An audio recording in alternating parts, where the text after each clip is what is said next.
안녕하세요. 대단히 반갑습니다. 수필 읽어주는 남자 자한형 이종수입니다. 이번 시간은 643번째 시간으로 쿠베의 행복론이라는 글을 읽어드리도록 하겠습니다. 쿠베의 행복론. 한 프랑스인이 길을 걷고 있다. 그 길은 파리의 어느 시가지와 다를 게 없는 중국의 도심으로 아이들이 낯선 이방인에게 손을 내미는 아프리카의 한 나라로, 그리고 세상에서 정신과 의사가 가장 많다는 미국으로 이어진다. 그는 수첩을 들고 다니며 길 위에서 배운 것을 적어나간다. 꾸베라는 이름의 이 신사는 프랑스 파리의 정신과 의사인데 지금 행복의 비밀을 찾아내기 위해 여러 나라를 여행하는 중이다. 그가 일했던 파리 정신과 병원에는 환자들이 넘쳐났다. 병원을 찾는 이들은 꾸베에게 자신의 문제와 불안에 대해 털어놓았다. 그러나 아이러니하게도 그들 대부분은 자신의 삶을 불행하게 만드는 외적이고 또 절대적인 요소들을 가지고 있지 않았다. 그들 대부분은 부유한 중산층이었다. 그들은 자녀에게 다정하지 않은 부모를 만난 것도 아니었으며 자신이 진심으로 사랑하는 어떤 사람을 잃은 적도 없는, 한마디로 진짜 불행한 삶을 산 적이 없는 사람들이었다. 그럼에도 불구하고 그들은 진짜로 마음이 병들었거나 불행한 삶을 살아가고 있었다. 그들은 사회적으로 높은 위치에 오를 수 있는 일들을 하고 싶어 하면서 동시에 자유롭게 살아가고 싶어 한다. 하지만 아무리 자신의 일에서 성공을 거두었다 하더라도 만일 다른 일을 했다면 더 행복해지지 않았을까 하고 스스로에게 질문하곤 한다. 그들은 자신의 직업에 늘 의문을 제기하고 자신이 과연 좋은 사람과 결혼했는지 아니면 결혼할 뻔했는지 묻곤 했다. 더욱 중요한 것은 그들은 자신의 삶에서 중요한 어떤 것을 잃어버렸다는 느낌을 떨쳐버릴 수가 없었다. 시간이 몰두 흘러가 버려 결국 자신이 원하는 삶에 다가서지 못했다는 생각을 갖고 있었다. 꾸베씨 역시 상담과 약 처방만으로 그들을 진정한 행복에 이르게 해줄 수 없었다. 그래서 그는 자신의 일에 회의를 느끼기 시작했고 지쳐있는 자신을 발견하기에 이르렀다. 나 역시 지금의 삶에 만족하지 못한다. 그는 이 사실을 깨닫는 순간 여행을 떠난 것이다. 수첩 하나를 들고 어린 시절 삶에 대해 한 너무도 많은 것들을 얌전히 기다리고만 배워온 나 같은 사람에게 무언가를 찾아 나서는 여행이야말로 삶을 매력적으로 만드는 일이다.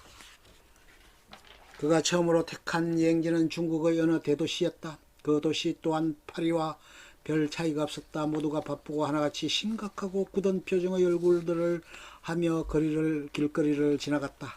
그 거리에 웃고 있는 사람들이라고는 구름다리 아래 그늘 삼아 돗자리를 펴고 앉은 몇몇 아낙네들 뿐이었다. 이 여인들의 얼굴은 다른 중국 사람들과는 판이하게 달랐고 그들의 표정은 생기가 넘쳐 행복하게 보였다. 꾸베는 그들에게 다가가 왜 행복한 얼굴을 하고 있는지를 물었다. 왜냐하면 오늘은 우리가 쉬는 날이거든요. 우리가 행복한 건 친구와 함께 있기 때문이에요. 꾸베 씨는 수첩에 이렇게 적는다. 행복은 좋아하는 사람과 함께 있는 것이다. 이렇게 꾸베는 행복에 대한 목록을 채워나간다. 그는 자신이 작성한 목록이 이론적인 설득력을 갖는지의 여부가 궁금하여 세계적인 행복의 권위자를 찾아 미국으로 여행을 떠난다. 이 교수는 꾸베에게 행복을 측정하는 세 가지 방법을 말해주었다. 첫째는 사람들이 하루에 몇 번이나 즐거운 감정을 느끼는가를 묻는 것이고, 둘째는 자신의 삶이 만족스러운가를 묻는 것이고, 셋째는 몰래 카메라를 통해서 얼굴 표정을 비밀리에 관찰하는 것이 그것이라고 말한다. 그러나 꾸베는 교수가 제시한 요소들 중 중요한 것이 한 가지 빠졌음을 발견하게 된다. 그것은 바로 사물을 바라보는 방식이라는 결론을 내린다. 그것이 바로 꾸베의 환자들이 부족할 게 없는 삶을 누리고 있음에도 불구하고 불행을 호소했던 이유였다. 행복을 연구하는 학자 역시 북차오르는 기쁨과 불타는 질투심에 사로잡히는 한 인간임을 관찰하게 된다. 그래서 그는 자신의 수첩에 이렇게 적는다. 행복은 사물을 보는 방식에 있다. 그가 작성한 목록들은 아주 소박하고 단순한 지혜에 대해 말하고 있다. 행복이란 삶의 우연성을 즐기고 사랑하는 사람들과 시간을 함께 보내는 것이며 자신이 하고 싶은 일을 하고 다른 사람의 행복에 관심을 갖는다는 것임을 깨닫게 되었다.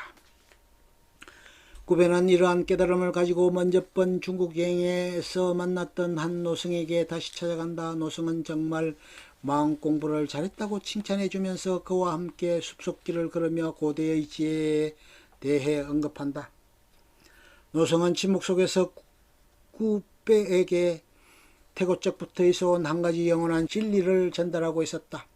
그것은 행복에 대한 욕망이나 추구마저 버리고 지금 이 순간과 하나가 되어 존재할 때 저절로 얻어지는 근원적인 행복감이었다. 이 근원적인 행복감은 자주 찾아오지는 않지만 무엇으로도 대신할 수 없으며 세상에서 얻는 다른 모든 행복의 기본을 이루는 것이었다. 구배는 순간순간 터져나오는 노성의 웃음이 바로 그 근원적인 행복에서 비롯되고 있음을 느꼈다.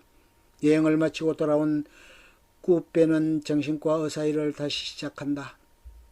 구배는 여행에서 마주치는 사건들에 자신이 어떻게 반응하는지를 관찰하고 저마다 행복과 불행의 이유를 가진 타인들을 만나면서 무엇이 사람을 행복하게 하고 무엇이 불행하게 만드는지를 알게 되었다. 그의 치료 방법에는 달라진 것이 하나 있었다. 그가 특별한 여행에서 발견한 배움들을 함께 나누는 것이 바로 그것이다. 그러면 그가 찾은 행복의 비결은 무엇인가 다시금 정리하면 다음과 같다. 행복의 첫째 비결은 다른 사람과 자신을 비교하지 않는 것이다.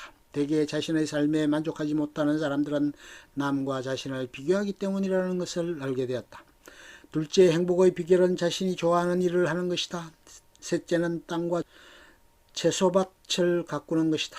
그러한 일을 통해 자연의 생명과 자연의 신비를 직하게 된다. 넷째, 행복은 내가 다른 사람에게 인정받는 존재가 되는 것이다. 다른 사람들로부터 인정받거나 존경을 받음으로써 자신의 존재는 충만된 기쁨을 누리게 된다. 다섯째, 행복은 사물을 바라보는 방식에 달려있다. 똑같은 사물이나 사건이라 할지라도 어떤 사람에게는 긍정적으로 어떤 사람에게는 부정적으로 보여진다. 긍정적으로 사물을 바라볼 때 행복감이 성장한다. 여섯째, 행복은 다른 사람의 행복에 관심을 가지는 것이다. 나 자신만의 행복은 근원적으로 있을 수 없다. 왜냐하면 사람들의 관계 속에서 살고 있기 때문이다. 서로 나눌 때 행복은 몇 배로 커진다. 반면 불행은 몇 배로 작아진다. 마지막으로 행복은 우리가 살아있음을 느끼는 것이다. 우리가 살아있다는 것, 그것은 하나의 기적이다. 우리는 늘 많은 시간 속에 있으면서도 그 사실을 느끼지 못한다. 살아있다는 것 그 자체가 놀라운 가능성이다. 그가 마지막으로 만난 노성은 그에게 이렇게 말한다. 진정한 행복은 먼 훗날에 이룰 목표가 아니라 지금 이 순간에 존재하는 것이라고. 행복은 미래의 목표가 아니라 현재의 선택이다. 지금 이 순간 행복하기로 선택한다면 우리는 얼마든지 행복해질 수 있는 것이다. 끝. 좋으면 좋아요, 구독, 알림 설정 눌러주세요. 감사합니다.